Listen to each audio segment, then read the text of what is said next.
Welcome to Talkin Baseball. We've got a very fun interview on this episode with Tim Melville, but first, let's dance a little.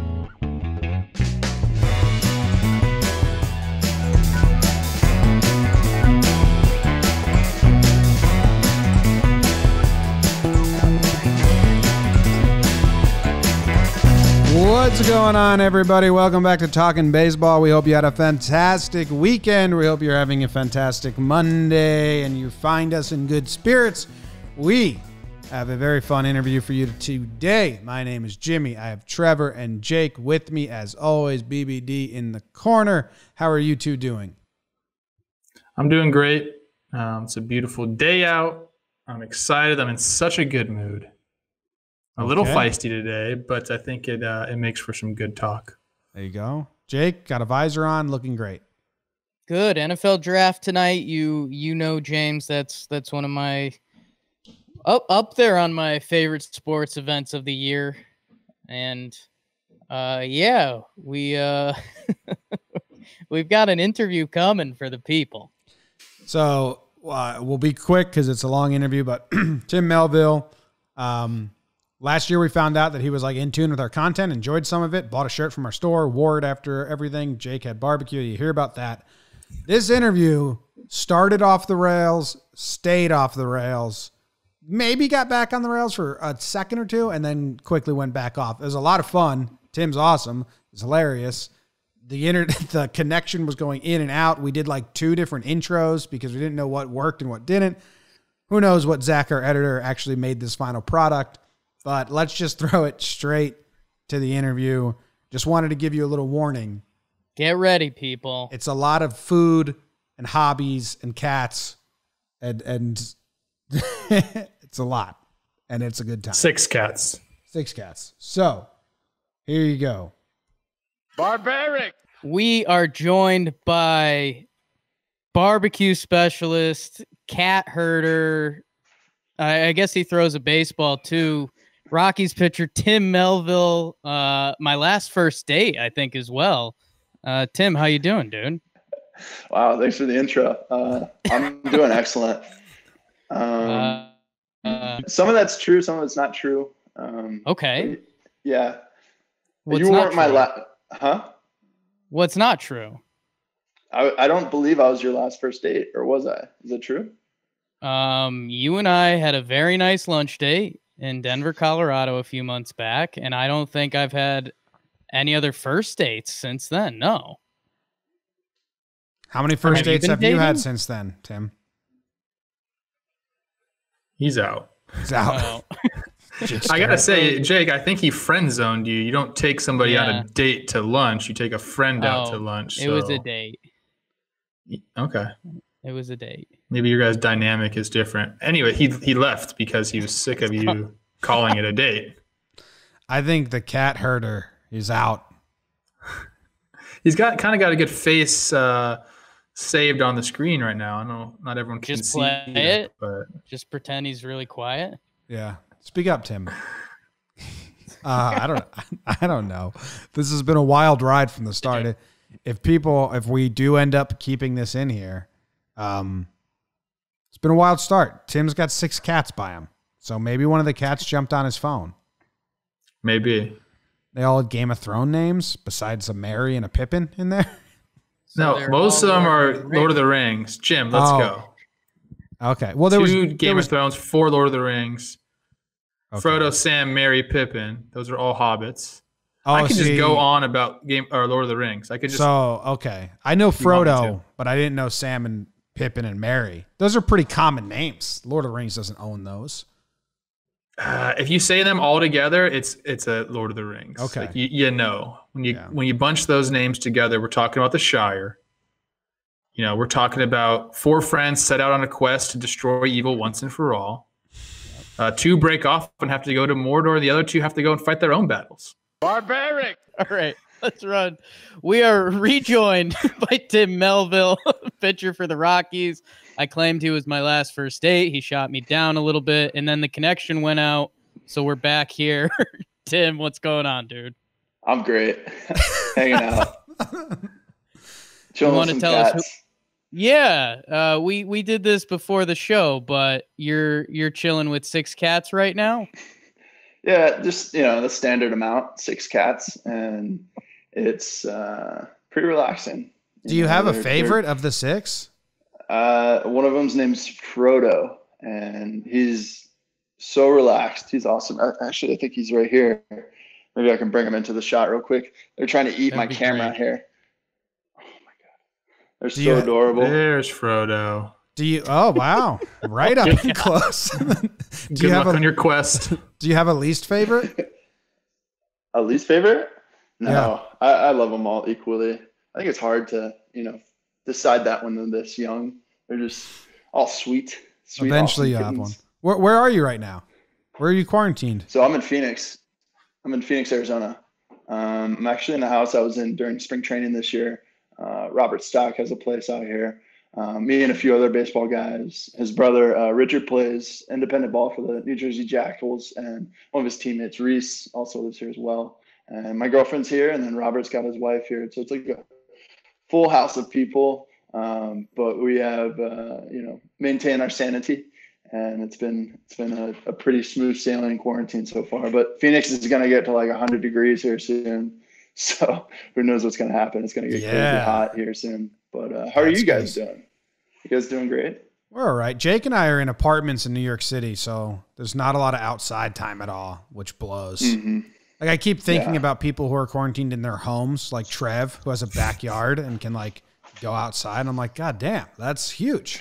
Can't do that at all. It's really nice. Yeah. I'm going swimming all day today. I'm probably going to put something on the grill. I got it good. I've told you guys that from the get-go. I don't want to keep rubbing against everyone's face. Yeah, I'm out in California. It's hot today. It's going to be up to 90 degrees. So, fuck that. Yeah, but I got a pool, man. You got to get in there. You guys can come out. I have room for you. Get out of New York City.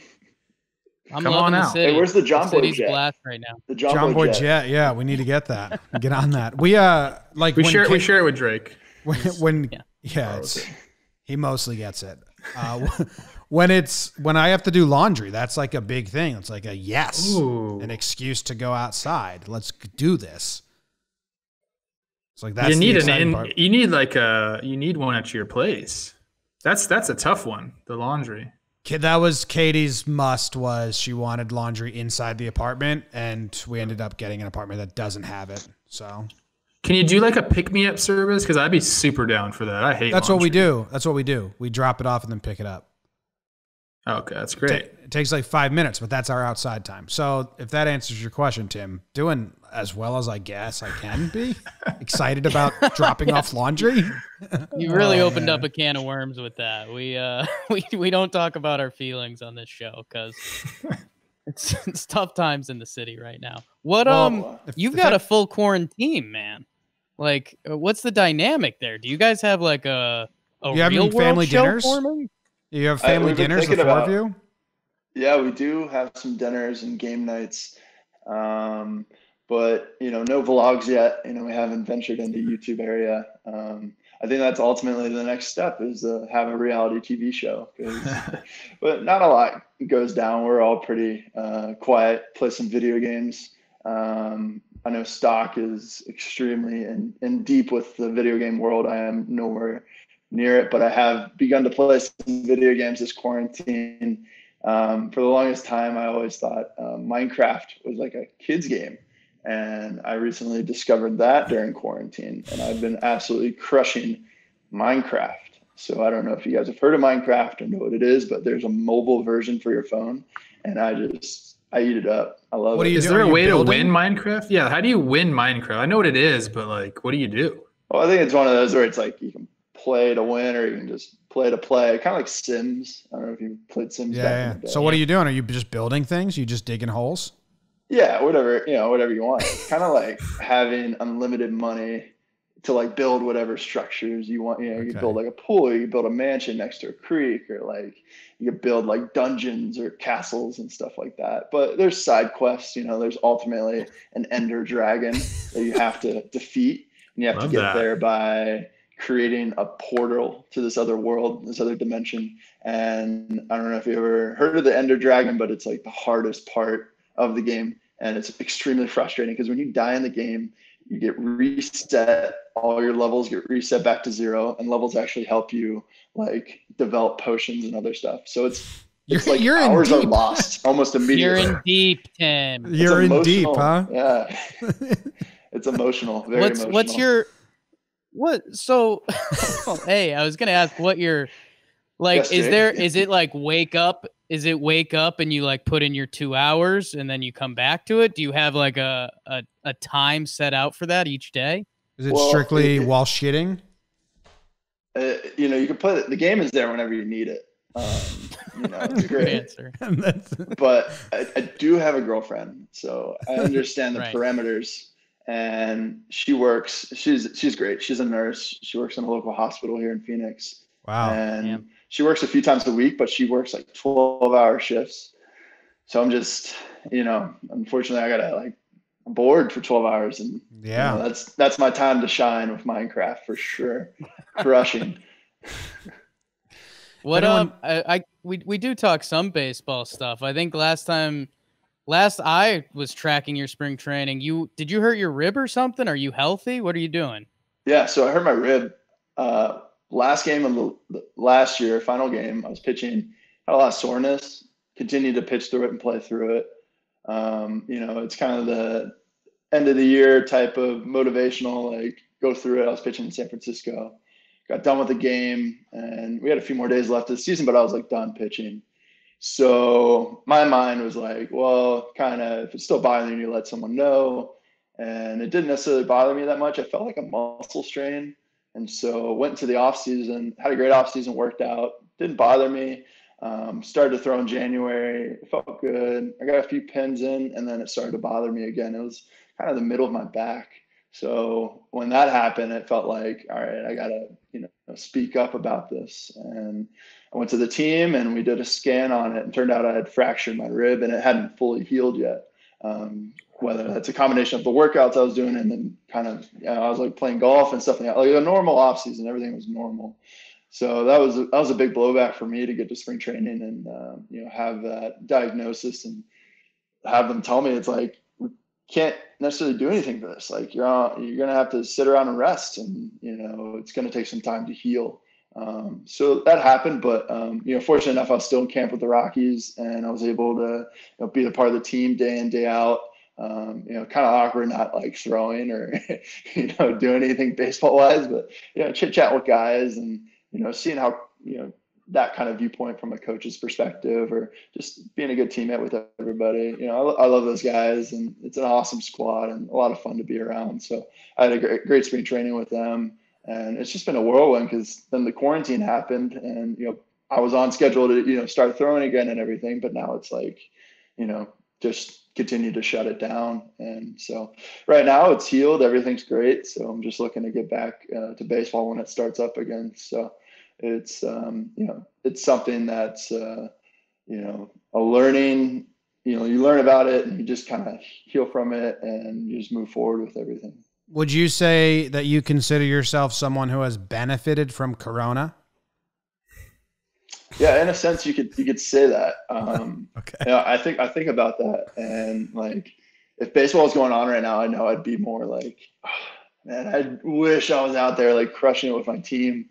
I miss that aspect the most. I'm a big team player. I enjoy just going to the park every day, spend all day there if I wanted to, and just being around the guys. And we're into this game, you realize that's the most important part, is just being with a great team and a great set of guys. And, ultimately that leads to winning. That's the end result for everybody.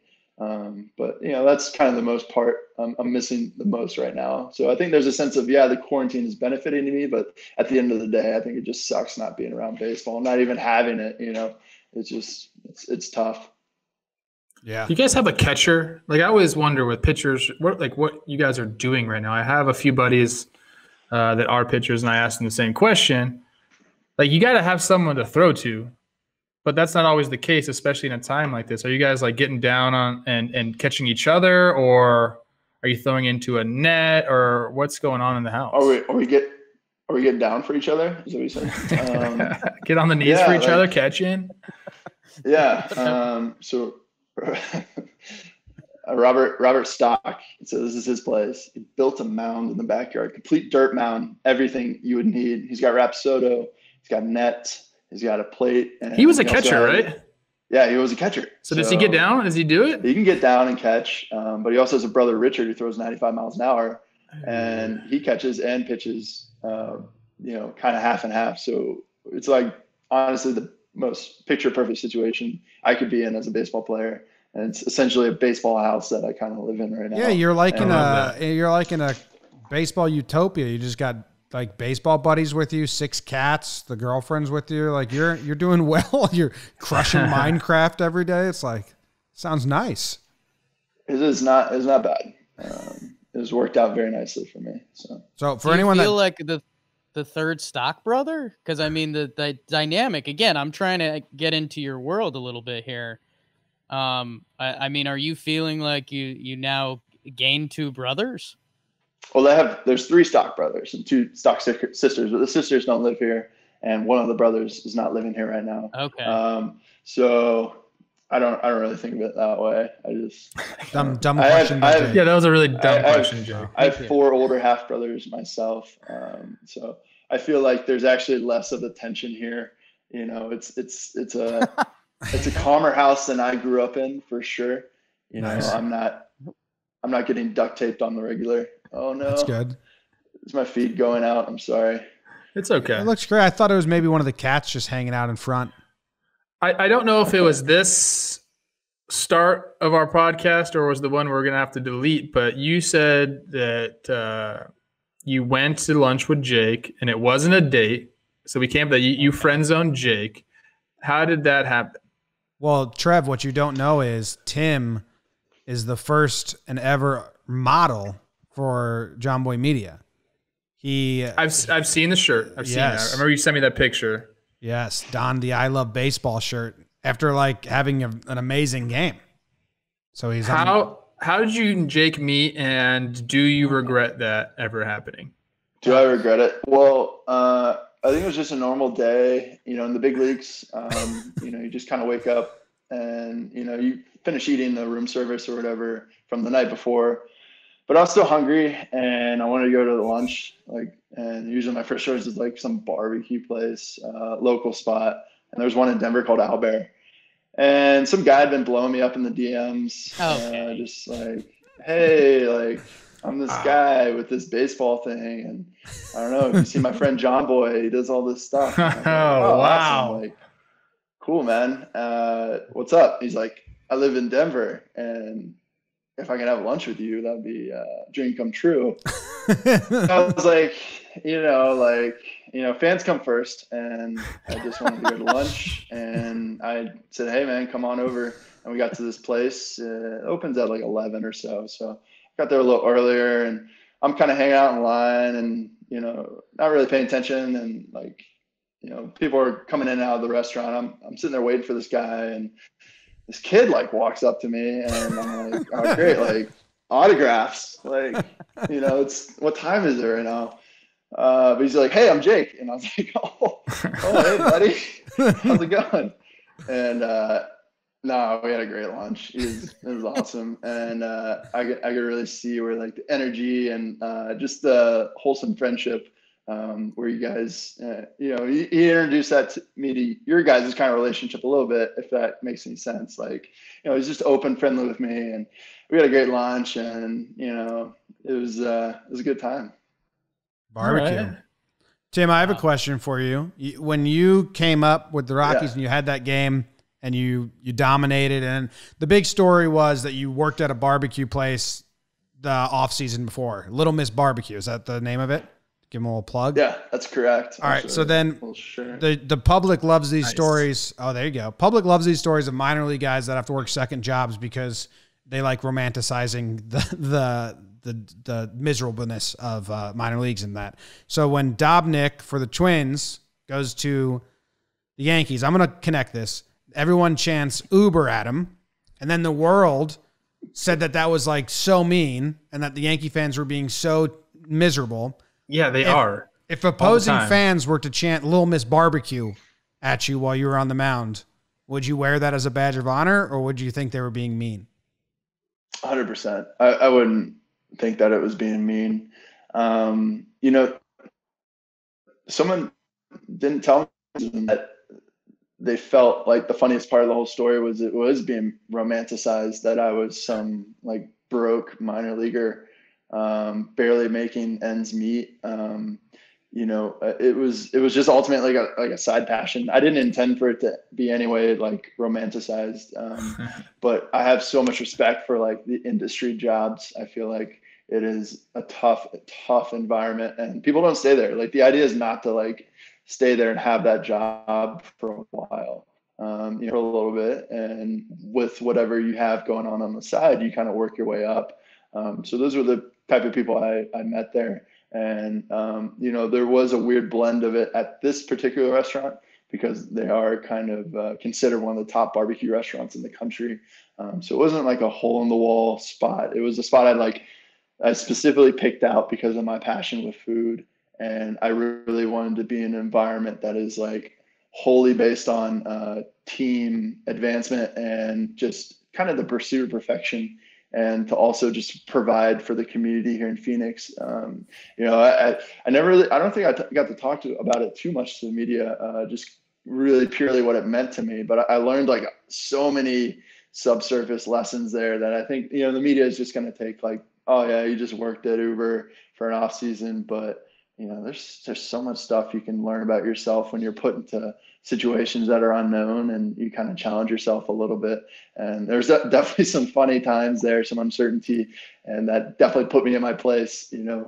Considering my background, someone would be like, why did you even feel that way? Like you've pitched in the big leagues in front of 40,000 people, like you've been a professional baseball for 10 plus years. Like, it's like, how can this make you nervous? And it was hilarious and overall a great experience.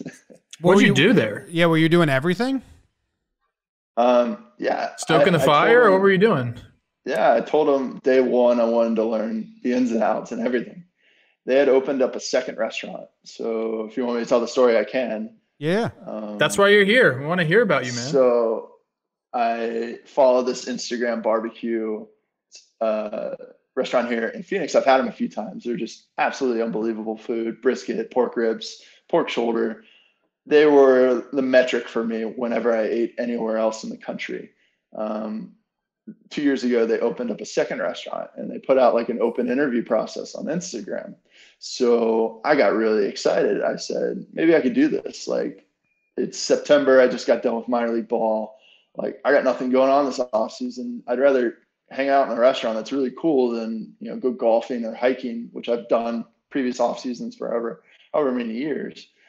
So I go to the second restaurant and I pull up and I can't do it. I have to turn around. I have to go home. I'm like sweating. I know I sweat a lot, but I was like sweating, nervous, and turned around and went home. And I had to like kind of pump myself up and like look at myself in the mirror. Like, what am I nervous about? What is this thing that's like gripped me? But I went back the next day, faced my fears, walked in, had a great conversation with the owners, and, kind of just said, hey, I don't necessarily have any food experience. I've worked at Ruby Tuesdays in high school, but that was like 10 years ago, and I was a salad boy. But last 10 years, I've been playing professional baseball. Like I didn't have like a resume, I'm just telling them this. Like, I just felt like this prestigious restaurant would just like scoff at me and, kick me out like the first day. So they were nice enough to let me on. And I mean, I was excited. Like, I'd never been so pumped for anything because, I'd just been doing baseball for like 10 years and it's like this new exciting endeavor. And I realized quickly that it wasn't going to be as easy, as simple as I thought, because you really do have to start from square one. And I wanted to like work the pits. I wanted to like season the meat, and I wanted to make all the food, and also wanted to like serve the customers and talk to everybody. But there's a learning curve. Like, there's a learning process, and it is like a whole new menu to learn. It's a whole new set of ingredients, how to cook stuff properly. I mean, they're a good restaurant for a reason. They're almost perfectionists. And I learned very quickly that it took a lot of hard work for them to get where they were. And it's going to take a lot of hard work for me to be able to live up to their standards. But, excuse me. But it was a great time. I ended up working mainly cashier. I have a pretty good face. And I had decent pit skills at first, as far as the pit, working the pits, the smokers, decent skills, but it really takes someone with a very specific touch. You know, I don't think I think the term now pitmaster is handed out pretty frequently, more frequently than it should. You know, a pitmaster is someone who can pick up the meat and know it's done instead of using a thermometer, in my opinion. Can look at the color of the meat and know that it is time to wrap the meat. So there's all these things, the art of barbecue, that fall into making a pitmaster. I am nowhere qualified to be called a pitmaster, in my opinion, compared to some of the guys I've worked with. And that's just out of total respect for them and respect for the art of barbecue. But I learned so much there. I got out of my comfort zone. I was kind of an introverted guy. I think when you're in a position of baseball, you get a lot of things handed to you, especially at the highest levels. So in this environment, it was totally different. I had people yell at me, like customers just yell at me straight up and like blame me for things. And it kicks your ass. It puts you right in your place, which is what I wanted. I loved it. I was just like, yeah, give me more problems to solve and to, you know, work together for in some weird way. Cause I hadn't necessarily done that myself. Sometimes I think in baseball, you get complacent and, you know, you're not pushing yourself as much as you wanted to. And I felt like this gave me an opportunity to learn how to push myself outside the game. And, you know, there's so many little stories of people just going off on me and just, I don't know, it's weird, but I enjoy my time there for sure. That's awesome, man. Yeah. I mean, it's something to throw yourself into a world. Like you're pretty engulfed in that, just to throw yourself into a whole new world. There's gotta be weird shit. Do you cook barbecue a lot now? Is this like, are you a barbecue snob? Do you make your own, or where are you? Do you just love all barbecue? Yeah. So working at the restaurant has absolutely ruined my taste buds for any other barbecue. Okay. I have to compare it to that, and I know how it's made now, so I can tell what they've done to the barbecue to get the end product, and I can like be like, oh, they skip these steps and they make shitty barbecue. And sometimes I call them out, sometimes I don't. I'm just like, oh, they tried. Like, it's a tough business. You got to make money. You got to cut corners.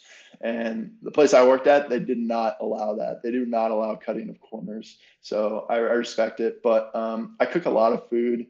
I watch a lot of YouTube, and there's a lot of guys out there who make a lot of good YouTube videos. And this quarantine has been like a dream come true as far as that aspect of my life, because I've made pizza.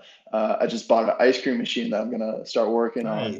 Wow. And, I Googled how to make ice cream the other day, and then I was like, stop it. Can't do that to myself. And it's a whole process. Now at the time, you can kind of dive into it. Yeah, it just tastes different. I don't know if it's the aspect of like doing it in your kitchen or you put the hard work and sweat into it. But little things taste different. I don't know if you guys have heard of it in New York. It's called Duchess cookies. You ever had those? I don't think so. I know like Duchess and that term. Duchess. Yeah. No, there's a place called Duchess Cookies in New York. It's phenomenal. They like to kind of stuff their cookies with random items. It's usually just like another cookie. So they'll do like a chocolate chip cookie. That's what it looks inside like. of a sugar cookie. I like that. So my days here in quarantine have consisted of like me waking up, like turning over to my girlfriend, and I'm like, all right, like, can we make like a donut cookie or like a brownie stuffed cookie, or like, this quarantine has been like great. And then I'll go research it, and then it's like a little project, and then I try to whip it up and make it. So we made like brownie stuffed chocolate. I made a lot of stuff, and if anybody's like worried about my weight, I'm fine. Like, I'm good. It's like literally the only thing I eat during the day is like maybe one pizza, and then I work out every day, which is great, but I'm just straight junk food right now. It's awesome. So any of you guys can I ask a question? Yeah, please. Do you guys have any like what's your favorite quarantine snack food? If we can like start with Jake, and, like, has there been something that maybe came back from your childhood? For me, it was Lunchables. Why do you think I'm a big snacker? I know Jake's answer. You're such a snack. You're such a snack. Jake now you're out of the friend zone all of a sudden. It was what the date. I know your answer, Jake. What do you have for me, Jim? Oatmeal with milk. Oh, yeah. That's not a snack. That's been a new breakfast thing I've been working in. Just because I didn't know enough about me. Honestly, no. Like I'm pathetic. I would say, honestly, like the Halo ice cream finds its way into the fridge once a week, and that's just the little. I'm having a dessert and I'm half healthy, but I'm not at all. That stuff sucks. And that's it does. Yeah. But that's kind of how I live my life. If anyone else would like to answer.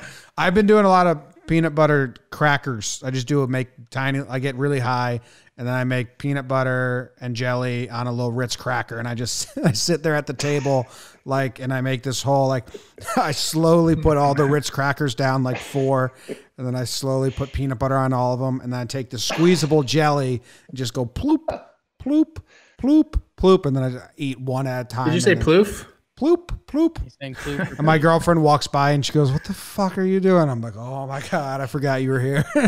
She looks at your eyes. She's like, "Okay."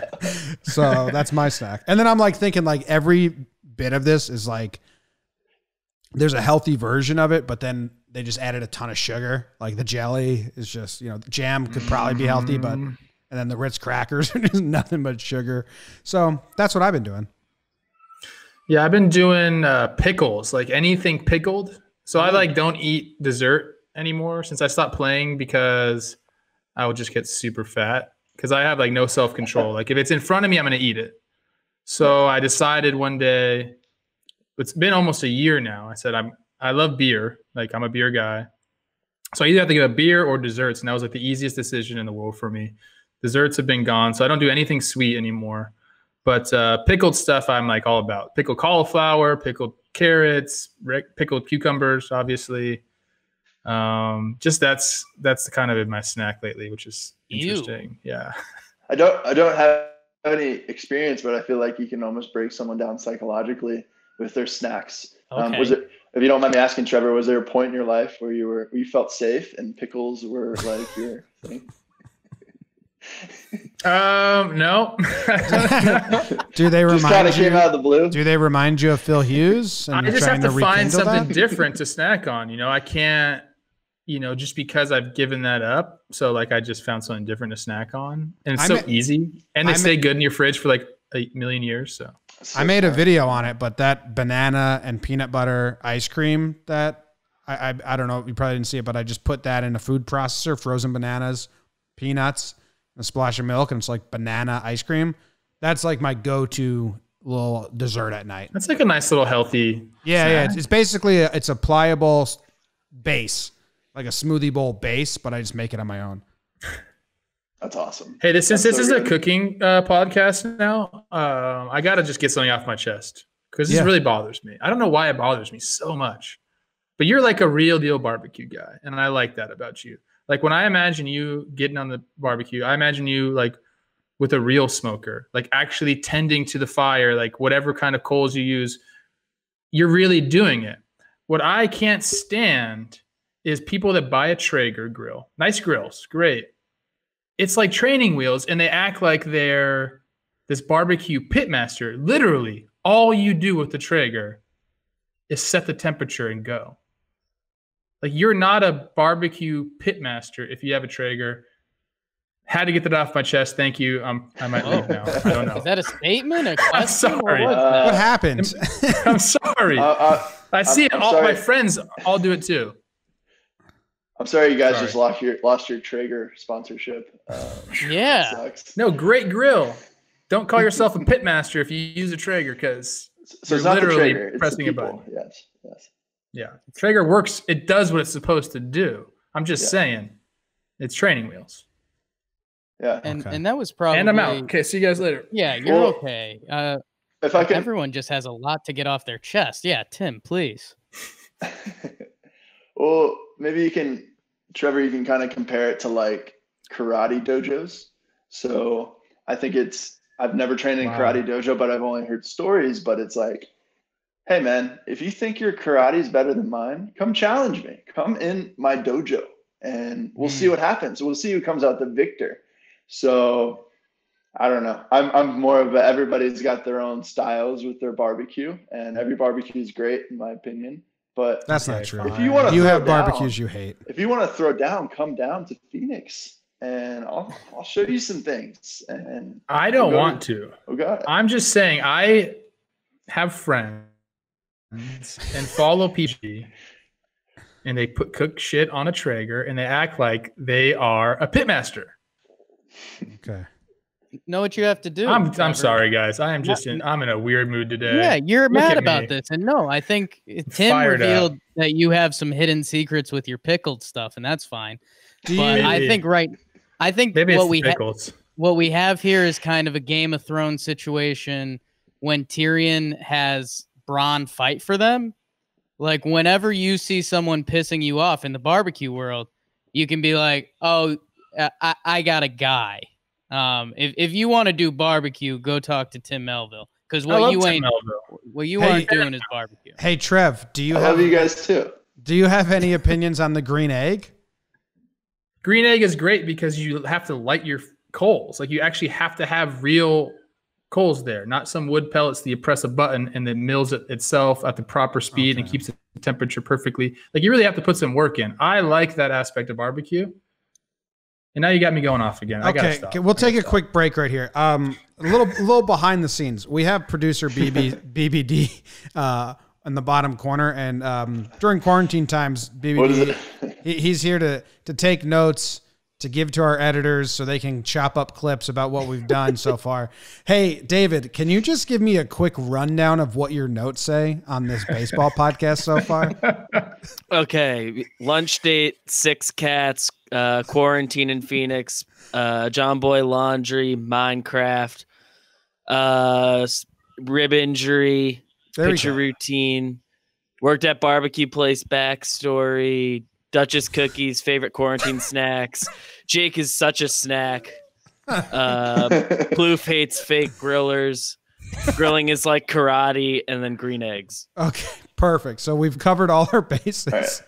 That's awesome. I think I'll try and ask one baseball question. I do have a few topics. Okay. You guys run out of a minute. Yes.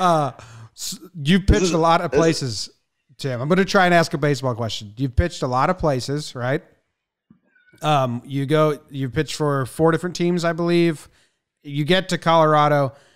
Is there any, like when you get there and then you're called up, hey, this pitch might not work here? Or does the pitching coach have any like, hey, I know that looked really good in Arizona, but in Colorado, that slider or that whatever won't actually work? Is there any big change that like they try to hit you with when pitchers come to Colorado?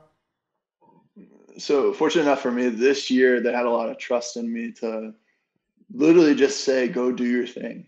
And that just, re-upped the trust in myself and self-confidence that I had. I had been competing in Albuquerque. For people who don't know, the dimensions there at that ballpark are smaller than Coors Field. And someone argued that the environment there is the exact same as Coors Field. High altitude, dry climate, and wind. And factor in the new baseballs we had in AAA this year. Obviously, everybody crushed their home run records, halfway through the season. All that stuff can be on your mind if you let it be on your mind. But day one, when I got there, I was really able to just focus in on my process and listen to my own voice versus listening to the voices around me, whether from my own team or other teams, or friends. Hey, I heard you're pitching in Albuquerque. Good luck with that ERA, buddy. So you constantly can listen to those inputs on a daily basis if you want to. But for me, I felt like in Albuquerque, the months I was there, it really helped hone that process, the routine of what information am I going to allow to come in right now, and how am I going to make adjustments in game to allow the best results to happen. So there were some tricks that I found throughout the year that could help. I'm not a pine tar guy. I could just flat out say I just use rosin, sunscreen, and sweat, and I feel comfortable with it competing like that. So it wasn't, I needed an aid. It was always like, I could figure this out with what I have already. And, whether that's changing my pitch location, usage of different pitches, there's so many factors that you can look into, changing their swings. Teams will come into our park in Albuquerque and change their swings. And I noticed that in Colorado too. And, teams coming in and literally just swinging for the fences as much as they can, like first pitch of the game, trying to hit a home run. And you take that into account and you change your approach then. So it's such a challenge. And I think anybody, looks at it that way, they're going to have better results than looking at it as like an issue or a problem. Because the other team has to play there too. So it is an even playing field in my book. And the best one to win is the one that looks at it as a challenge and, faces it head on with every resource they have. So, yeah, sounds like a perfect attitude to go in. I think I'd be like, fuck, I can't throw my pitches. This sucks. Trade me. Colorado's such a strange place too, because you show up there and you hear, I only played there a few times, but you just hear and that the ball flies there. But when you walk up to the batter's box, it's huge. Like you look out into like center field, left center and right, there's a huge wall and you're like, this is a massive park. And then you take a few swings and you're like, oh. Like it's not that big, but the ball just goes there. And I think what people don't take into consideration when they talk about Colorado is because it's so big, there's a lot of hits in front of the outfielders as well. It's not just home runs. It's like there's just hits everywhere. We got Jake's dog in the mix now. And I think Tim is out. Oh, he bounced out. He got sick of what I was saying about Colorado, which I get it. I'm just not a good podcaster today. We all have our days. Some days we're great. Some days we're not so hot. Hey, the barbecue people and the foodies have loved this so far. I think it's great. I'm a big Tim Melville fan now. Is Tim back? Is Tim back? Oh, thanks, guys. Tim, did we face each other in the IL in 2018? What team were you on?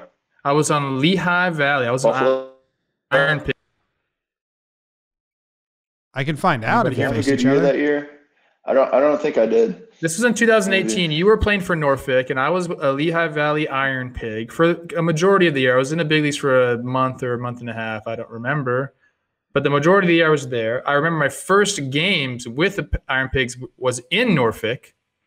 But I only think I played one game, and I don't know if you pitched or not. In 2018? 2018, yeah. And what team were you on, Trev? I got moved. I was a Pig. Great food there, by the way. Bacon on a stick. Oh, at the Pig Stadium? Yeah. So good. Is BBD looking it up, or did he leave too? No, I'm looking it up. I mean, Tim made 2 starts versus the Iron Pigs. Let's see. Yeah, Plouffe, you DH'd. DH'd. And Plouffe, you had a hit in the game and a walk, but I don't have like the. Wait, I can maybe find this out. Oh, this is great. Yeah, wow. We're connected. In the second, you grounded out, so he got you there. Tim pitched. Nice pitch. He pitched into the 6th inning. So let's see, Plouffe, your second at bat. It was only a 7-inning game. You singled to line drive to center fielder Joey Ricard. So 1 for 2 so far. You guys each got each other. Okay. What day was this? Do you have the date? Yeah, it was Tuesday, April 24th, 2018. You guys have faced each other.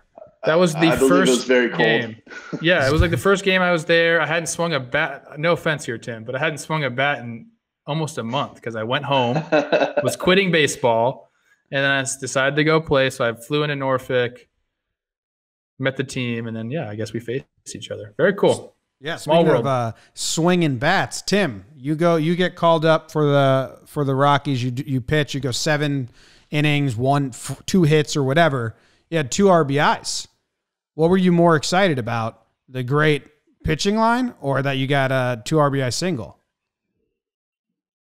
or that you got to wear your I Love Baseball shirt in the post game? It's a bad question. think Tim dropped out again. Jake, do you want to answer as if you're Tim? Yeah, I had a great game. There he is. What were you more excited about? The 2 RBI single or the all the good innings pitching? I gotta say the 2 RBI single. I knew it was gonna be a slider, and I just put a good barrel on it. Got it right at the middle. Hadn't had a hit like that since high school. So how'd you know it was gonna be a slider? Did something buzz? Uh-oh. Yeah, my heart, my brain connected in the moment, and I dreamt about it my whole life, and you just know. That's awesome. Cool. Wait, you're 2 for 8. That's not bad. You think they're gonna really give me that day one? Yeah. The inside, the inside secret. Did they give it to the starting pitcher? I mean, the Astros would have. They're clearly not all there. Have you guys talked a lot about that stuff, by the way? The Astros stuff? Good amount. Just barely. You guys see what happened? Yeah. It's brutal. It's very interesting. I came across this podcast. It's Bregman Podcast or something like that. Looks really cool. I don't know if you guys checked it out yet. This guy, great stuff. Like, joking aside, like, tons of money raised for Houston, and it's a big thing Bregman's doing now, and it's good. I think it's good for Houston baseball, everybody to kind of move on and forget about it, because the sooner we can forget about it, then the better for Bregman to move along with his career, and it's gonna be good. Yeah, it's good. He started a podcast. He's doing charity stuff. I think that's PR 101 right there. I'm Get him talking about all the good deeds you're doing. So interested to see how they are on the field, the Astros. If they're that, swagged out. They don't give a shit anymore, Jim. This whole thing has helped them immensely. They don't care at all. Oh yeah, the Astros are pro Corona. They're all for it, just like Tim. They all benefited. No, you shouldn't say that. I should not say that. We're going to edit that out. All something right? The editors better not clip that, because that would be rude of them. Jake, what's your last question? Is Jake muted? I think you're muted. He's muted himself. Way to go. What a mess of a show this is. It's been Hey, fantastic. What are you guys going to get your mothers for Mother's Day, if you don't mind me asking you? I'm curious. Ooh, good reminder. Flowers and a card with a thought out note. That's the best way to go. Oh. Card's the best, yeah. Got to have that handwritten. I'm going to have my kids write one as well. You got to do it. Oh, nice. Jake still makes necklaces out of pasta for his mom. Okay. Nice necklaces. Find them on my Etsy. But yeah, it's flowers for me. My first, like, out of college, got a job, big flex, $32,500 a year, no big deal. I was like, you know what? I'm getting my mama a nice Mother's Day gift. And I got her like this nice, like, spa massage day package thing. She cursed me out. She cussed me out. She's like, "Don't spend your money on this shit." And I was like, "Whoa, Mom, this is a nice gift." So yeah, we just keep it at flowers and we keep it moving. Yeah, they just trade back the same flowers. It's a good mom. Day, his birthday. Mother's Day, his birthday. It's a good mom. Yeah, it's a good mom. Big fan of my mom. Big fan of your mom. Oh my God. Did we lose Tim again? My roommate just walked in. He's like, "What are you doing?"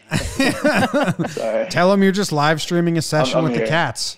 He's like, "You got a camera?" Just put out hot content. That's what we're doing. I think if I put a live feed of this, you did make some money. Live stream the cats. Make a Catstagram.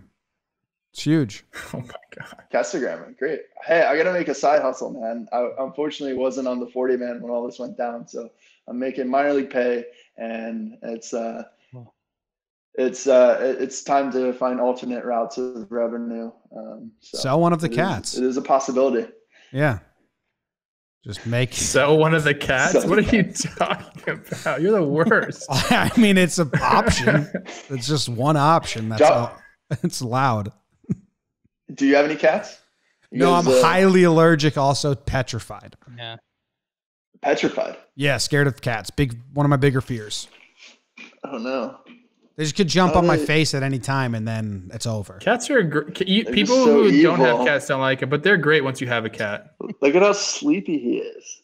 Frodo is a sleepy He's cat. about to pass out. Yeah. All right. Well, let's wrap this up. It's been wild. It's been great. Tim, thank you for joining us. Thank you, Tim. Yeah. One of the more eventful. Yeah. Jake, do you have your final wrap-up song you wrote? It was good seeing that smiling face again. Yeah, Jake likes to end all the interviews with a song. Hey, Prince, man. Purple Rain. Come on. Yeah. Purple if you do rain, not know, Prince can fucking shred.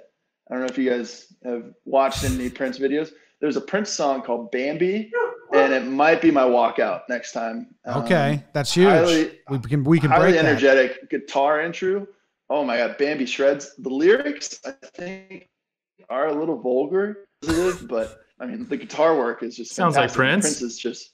Prince is like, no joke, up there with some of the top guitarists of all time. So. There you go. So sing some Purple Rain. Sing Purple Rain, and we'll R.I.P. Yeah, he actually just his anniversary of his death was yesterday, I think, 2 days ago. So there you go. That's why we've all been thinking about him. Jake, you sing Purple Rain. I think more fitting for this. Me and Jim have a close mutual friend who lives in Denver. He was my roommate for a period of time, Jeff, and we got invited to a friend's I was invited to a friend's bachelor party in Denver, and I was like, hey, can I bring my friend Jeff? And they're like, yeah, sure. And we got really drunk, and he sang the song Purple Rain. Well, he sang Purple Shame, and the crowd really loved it. Nobody knew what it was really about, but Purple Shame brought down the house. So, and I think it's perfect for this. Okay.